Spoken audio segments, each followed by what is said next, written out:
Okay, Dalton, 30 seconds. Tell us about Kyle Pitts. Kyle Pitts just got the biggest quarterback upgrade you could ever ask for with Kirk Cousins coming to Atlanta.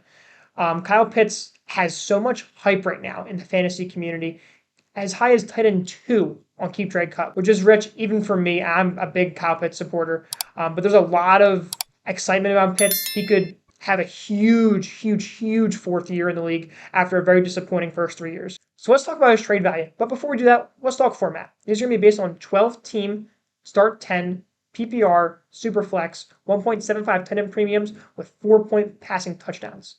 Dak, are you taking Kyle Pitts or the 108? I would take Pitts here. At the 108, you're getting whoever really gets bad draft capital out of like the Bowers, McCarthy, Roman Dunze type of players. I would take Pitts just because of the upside that he does have, especially the 1.75 premium. It matters a lot when you're talking about these trades. I'll take him here over the players that you can get at the 108. Would you also take that? Yeah, I would also take Pitts over the 108. The 108 is a very nice pick, but like you said, you're kind of getting whatever player in that tier doesn't get the good landing spot. So I'll take Pitts for that immense upside. And once again, it's a tight end premium, so he doesn't have to be that good to actually be a good player on your dynasty team. How about the 107? The 107, I'll take the 107 here. Just because now you're starting to get into those players that they're getting good draft capital. They're already great prospects as it is. And the dynasty community is going to value those players as such. Like you're looking at maybe JJ going to the Vikings, Ruma Dunze getting that top 10 draft capital, going to a good team, maybe Bowers. The players there, like they're going to have the good draft capital if you're getting them at the 107, and people are going to value them that way. So I'll take the 107. What about you? This is really tough for me. I think this is about what Pitts' value actually is, but I will take Kyle Pitts here. I just think with Kirk Cousins coming to Atlanta, that could just unlock such a high ceiling for Kyle Pitts, and I want to be a part of that. I really do, if I'm being dead honest with you. I think Bowers is probably gone here if you're in a tight end premium league, unless he gets a bad landing spot. But in that case, I'll take Pitts over Bowers in a bad landing spot. So I'm fine with Pitts over the 107, but I totally understand taking the 107. I totally get that.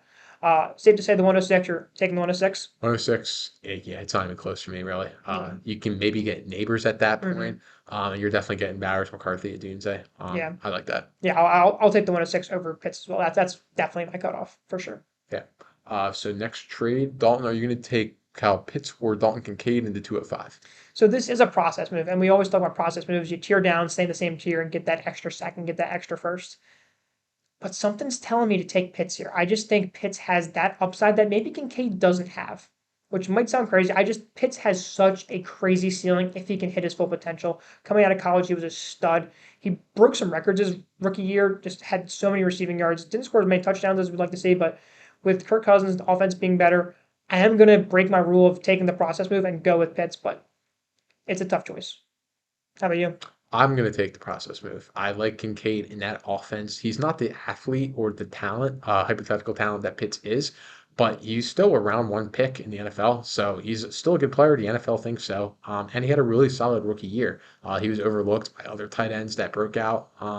But he's really solid, and he's going to be in that offense for the foreseeable future. You're tied to Josh Allen. Like, that's such a great thing. And you're getting that extra second round pick. You can do something with that. I'll take that process move there. All right. I have no problem with that. Let's talk about another process move, but the other way. How about Pitts and a random 25 first or Sam Laporta? This is tough because if you're a Sam Laporta owner, you're like, why am I giving up the best tight end in Dynasty right now for a guy who hasn't proven anything and just a random 25 first? So I could see it both ways. I think I will take that guaranteed Sam Laporta tight end one. He was just so phenomenal his rookie season. You just don't see tight ends walk into the league and produce the way that Sam Laporta did. And nothing's really changed. He's only going to get better in that offense. I'll take the guarantee of Sam Laporta. Yeah, I could see this time next year. It was definitely like pit smash, but at this moment, I'm going to take the guarantee in Laporta. How about you? We're going to disagree again here. I think it's just the fact that I value Kyle Pitts just higher than you do, and that's okay. Yeah. I'm going to take Pitts in the 25 first here over at Laporta. This is a very neutral league in terms of how deep it is. If this was a deeper league, I would definitely take Pitts 25 first. If it was a more shallow league, I would definitely take Laporta. But just in terms of what we're talking about, 12 team start 10, I'm going to go with Pitts in 25 first. I think 25 first could be a very nice piece, and I think Pitts could be close enough to production to Sam Laporta that it's worth it to get the extra first. Yeah, you never know how teams might shake out, injuries, trades. That Mm-hmm. that first round pick could become really good. Mm-hmm. But yeah, I'll take Laporta. But I can see the other side of that too. So last trade, we're just going to look straight up, going into another position. Are you going to take Kyle Pitts or Michael Pittman? This one's tough. I do like Michael Pittman, not as much as you guys do, but I do like Michael Pittman.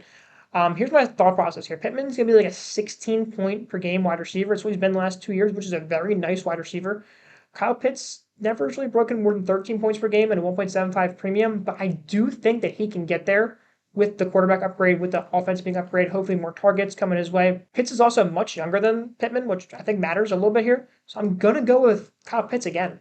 How about you? Yeah, I'm going to disagree, and it's just because of how we value him. I just I like to take risks, like especially like if I'm looking to trade up and get a young rookie quarterback. But Kyle Pitts is just not really the risk I'm looking to take. Like you mentioned, he only had 13 points per game his best year, which is his rookie year, and I just like the solid guaranteed 15, 16 points per game you're going to get from Michael Pittman. That could even maybe get up into 17 points per game, depending on how Anthony Richardson is a passer. And I just think the way that Pitts is valued right now, like the community is so in love with him. I'd rather like get a Dalton Kincaid or Trey McBride, guys that are valued similarly to Pitts, but have already produced way better than Pitts has. But I will take Pittman. But once again, like I can understand why you're in love with Pitts. He was the fourth overall pick. He was such an incredible prospect coming out of Mhm. Florida. He has dealt with a lot of injuries too. So if you like you believe year four, like that all quarterback comes in, everything gets resolved. I can understand that. Just me personally, I'm a little scared off by the injuries and lack of production, but that's the beauty of Dynasty. There's multiple viewpoints on Kyle Pitts. Obviously, you can see that right here. Yeah, I think you had a really good point there in that this is a risk for safety Yep. trade. Kyle Pitts might be one of the most risky players in the entire league right now, but he also has the upside to double his value in the next season. Whereas Pittman, you know what you're going to get. Yeah. Pittman is Pittman at this point. He's a very safe player. He's been a floor player almost his whole career, which is going to get 14 to 16 points per game every single week. Whereas Pitts, could be a monster next year, or he could suck like he has for the last 2 years. Yeah. You don't know. I guess it depends on if you like risk or if you like safety, how much assets you have. If you have a lot of assets, maybe you do trade for Pitts to get that upside at tight end. Hmm. I like that move. If you're, poverty team, I might take the Pittman side just to have that safe, reliable piece. Yeah. So we hope you enjoyed the video. If you did, make sure to like and subscribe, and we'll see you in the next one.